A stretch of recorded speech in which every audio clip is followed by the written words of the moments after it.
পুরনো বন্ধুদের ধন্যবাদ জানিয়ে ও নতুন বন্ধুদের স্বাগত জানিয়ে চলে এলাম আরেকটা ভিডিওর সাথে।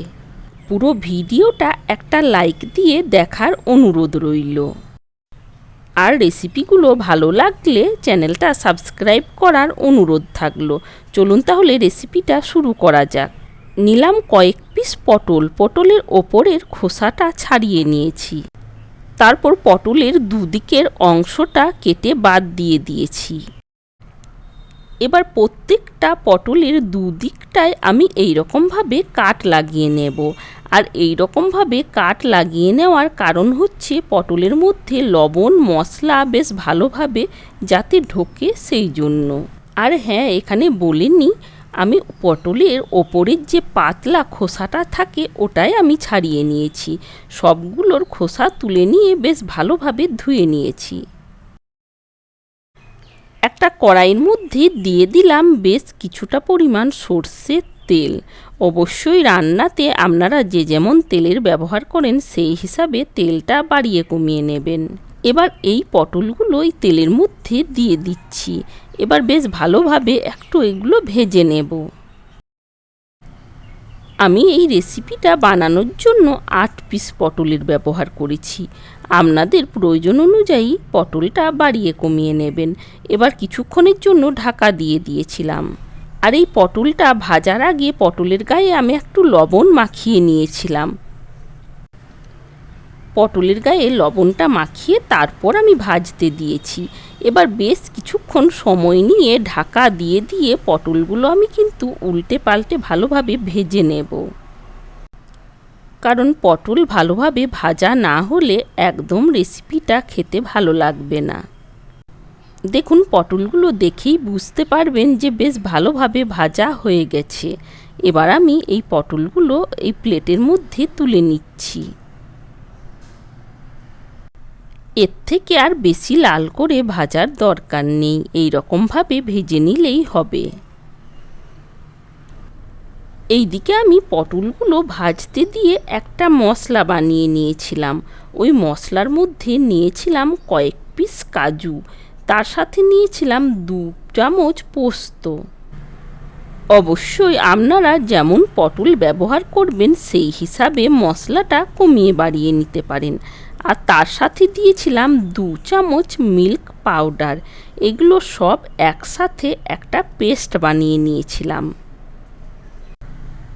এবার ওই তেলের মধ্যেই দিয়ে দিলাম কয়েকটা এলাচ, আর সাথে দিলাম একটা শুকনো লঙ্কা, সামান্য গোটা জিরে আর কসুরি মেথি।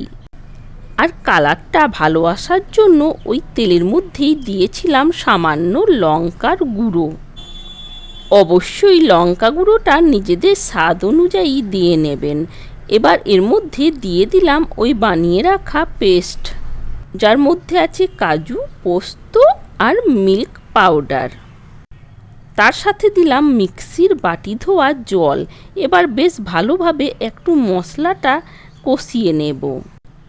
এবার দিয়ে দিলাম সামান্য লবণ। যেহেতু আমি পটল ভাজার সময় লবণটা দিয়েছি তাই লবণের পরিমাণটা কম দিলাম।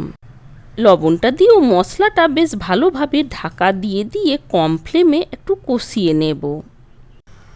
দুর্দান্ত স্বাদের নিরামিষ পটলের এই রেসিপিটা একবার হলেও এই রকমভাবে বানিয়ে দেখার অনুরোধ থাকলো। নিরামিষ দিনে আমরা হয়তো অনেকেই বুঝতে পারি না যে কিভাবে রান্নাটা করব। অবশ্যই একবার এই রকমভাবে বানিয়ে দেখতে পারেন, আশা করি বেশ ভালো লাগবে। দেখুন, এইদিকে মশলাটাও বেশ ভালোভাবে কষানো হয়ে গেছে। এবার আমি এর মধ্যে দিয়ে দিলাম সামান্য জল। আর হ্যাঁ, আমি এই মশলার মধ্যে কিন্তু আদার পেস্টের ব্যবহার করিনি। আপনারা চাইলে তেলের মধ্যে সামান্য আদার পেস্টও দিতে পারেন। এবার ওই মশলার মধ্যে 1 বাটি মতো জল দিয়ে গ্রেভিটা বেশ ভালোভাবে একটু ফুটিয়ে নেব। 1-1.5 মিনিট মতো বেশ গ্রেভিটা ফুটিয়ে নেওয়ার পর এবার ভেজে নেওয়া পটলগুলো একটা একটা করে এর মধ্যে দিয়ে দিলাম। যেহেতু পটলগুলো ভাজার সময়ই সেদ্ধ হয়ে আছে তাই আমি কিন্তু জলের পরিমাণটা একদম কম দিয়েছি। এবার আমি 2.5 মিনিট থেকে 3 মিনিটের জন্য একবার ঢাকা দিয়ে দিলাম। এবার ফ্লেমটা মিডিয়াম রেখে আমি 3 মিনিটের জন্য বেশ ভালোভাবে ফুটিয়ে নিলাম। দেখুন তৈরি হয়ে গেছে। আপনারা কিন্তু এভাবেও এটা বানিয়ে খেতে পারেন। কিন্তু আমি এই রেসিপির মধ্যে আরেকটা উপকরণ ব্যবহার করব, যার জন্য এর স্বাদ একদম মুখে লেগে থাকবে। এবার এর ওপর থেকে ছড়িয়ে দিলাম কিছুটা পরিমাণ ছানা। আপনাদের কাছে ছানা না থাকলে আপনারা কিন্তু পনিরকে গ্রেট করেও এর মধ্যে দিতে পারেন। যেহেতু নিরামিষ রান্না আর স্বাদটা একটু ব্যালেন্স রাখার জন্য আমি দিয়ে দিলাম ছোটো চামচের 1 চামচ গুড়ের পাউডার, তার সাথে দিলাম ওই ছোটো চামচেরই 1 চামচ ঘি। আপনারা চাইলে ঘিটা দিতেও পারেন, আবার নাও দিতে পারেন।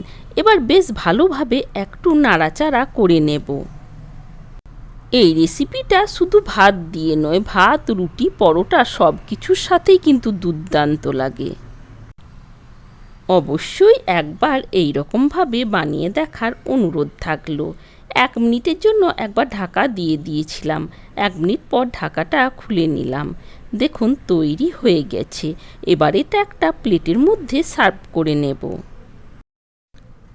নিরামিষ পটলের এই রেসিপিটা আপনাদের কেমন লাগলো কমেন্টের মাধ্যমে জানানোর অনুরোধ থাকলো।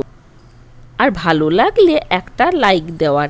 আপনাদের একটা লাইক আমাদের পরবর্তী ভিডিও বানাতে অনেকটাই মনোবল বাড়িয়ে তোলে। ভালো থাকবেন, সুস্থ থাকবেন। আবার দেখা হবে অন্য কোনো রেসিপির সাথে। Thanks for watching.